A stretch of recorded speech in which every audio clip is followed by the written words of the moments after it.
joining our conversation this morning, criminal defense attorney and former prosecutor Brian Silber in Fort Lauderdale. Good morning to you. Happy New Year, Brian. Welcome.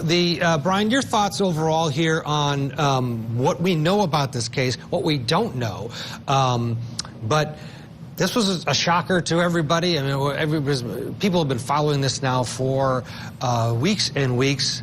The arrest on Friday, the strength of the state's case, we just don't know it at this point because that charging document hasn't been released until he gets back to Idaho. We won't know these details, but given the magnitude of this case, what do you think is there? Does this have to be a DNA match?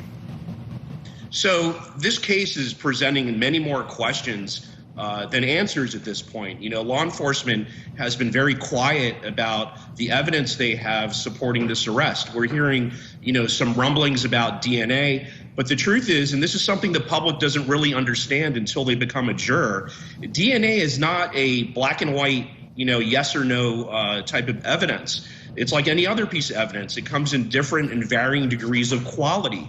You know, some DNA evidence is more reliable than others. You know, some DNA evidence is collected more reliably than others.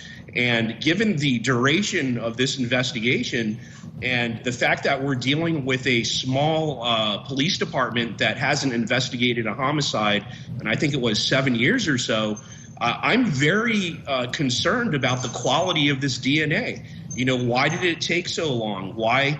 What exactly does it prove? Is it a direct connection? Was this something where they issued a subpoena to Ancestry.com and found his distant cousin from, 20 links away from him, and that's how they found their way to him?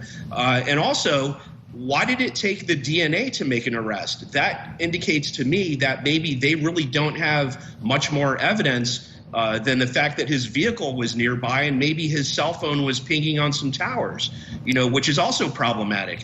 So if they go into trial with weak or questionable DNA that maybe wasn't collected properly and could be tainted or rendered unreliable, and then all they have is a car and some cell phone towers, that doesn't sound to me like the strongest case possible for a quadruple homicide where the victims certainly are entitled to their justice.